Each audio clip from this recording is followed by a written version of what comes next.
Hello, how are we all? How are we all surviving this coronavirus scare? I was very tempted to make a video about the coronavirus and the fear that is spreading throughout the United Kingdom. Then I thought, nah, I'm not really the person to be talking about the coronavirus. There are far more better and educated people that will talk about the coronavirus. So, I want to talk about a different subject. I want to talk about shin splints. And if you watched any of my other videos, you know how much I hate that word. But I'm going to specifically talk about 3 case studies. So I haven't done a case study video in a very long time. I see a lot of runners and athletes and patients of all, recreational athletes and elite athletes that come to see me for exercise-induced leg pain. They never come and complain about exercise-induced leg pain. They always come and complain about shin splints. Sorry, I'm just realized I'm touching my face, and like one of the things that they tell you is not touch your face. It's all this coronavirus guidelines, and I can't help it. It's a habit. So I'm going to try and make the rest of this video without touching my face. This will be hard.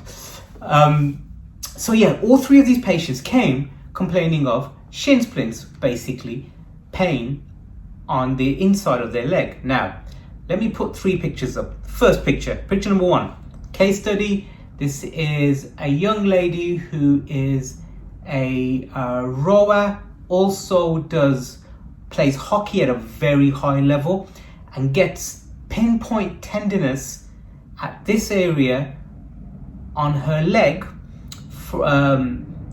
every time she plays. She's also getting some discomfort while she walks now. This has been going on for quite a few months. She Googled shin splints, did some exercises, not working. Case study number 2, let me put the second picture up. This is another young lady who is a runner getting ready for the London Marathon. And I touched my chin.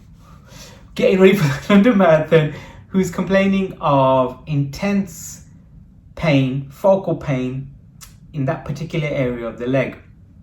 Number 3, this is a gentleman who is a footballer, playing football at a very high level. He's getting bilateral, both sides, leg pain in a very large area, actually, very large diffuse area. The pain does ease if the patient rests for a short while. Now, what all these 3 patients came and complained of was shin splints. They all had a similar type of leg condition. So they all had bone stress reactions, but all different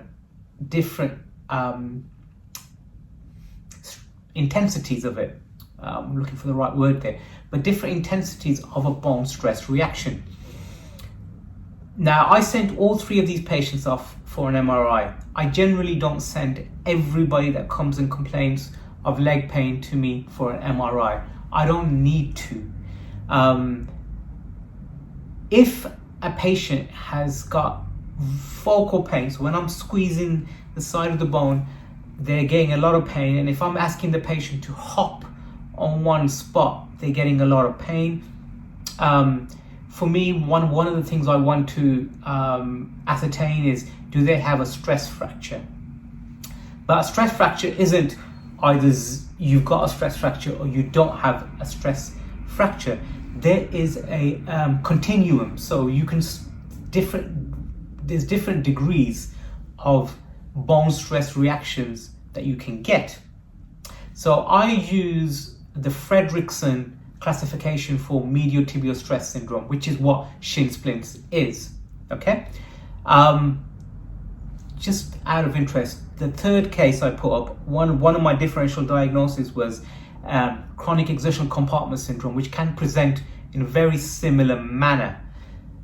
But let me come back to the Fredrickson classification for medial tibial stress syndrome. It goes from 0 to 4A and 4B, and 4B, if I can remember correctly, is when there is a discrete fracture, and then we would manage that completely differently. All three of these patients were on that continuum. Patient number one, who was the rower and played hockey at a high level, she was between a 3 and a 4, so it was something a lot more serious, and we had to offload her for a little while.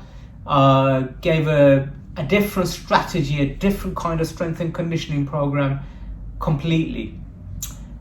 Patient number 2, which was the recreation run that's getting ready for the London Marathon, that was a grade 2 to 3 response. Within 10 days, she was all right.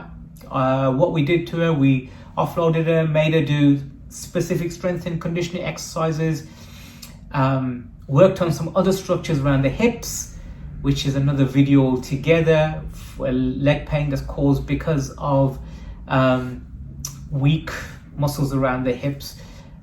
But we did that, and within 10 days she was fine. The footballer, this will take a bit longer, just because the area on both legs is a lot larger. I'm going to manage this completely differently, and he's going to have a different kind of rehab program to the other patients. Now, as I've discussed in previous videos, there are many different causes of medial tibial stress syndrome, shin splints.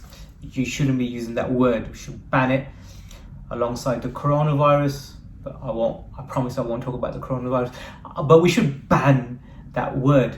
There are many different causes of medial tibial stress syndrome, leg pain, and many different things come through my mind when somebody presents with exercise-induced leg pain. As I said earlier on this video, I see between 4 to 5 people a week.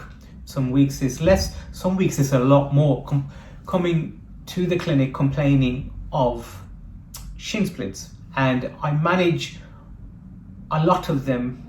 I manage all of them rather completely differently, depending on what they present with, depending on what further investigations they need, and I'm looking at the whole body. Some patients need orthotics, others don't. Some patients need strengthening in the hips, others don't. Others require specific exercises for the lower legs, others don't. Others need, in fact, not others, everybody needs an education regarding load.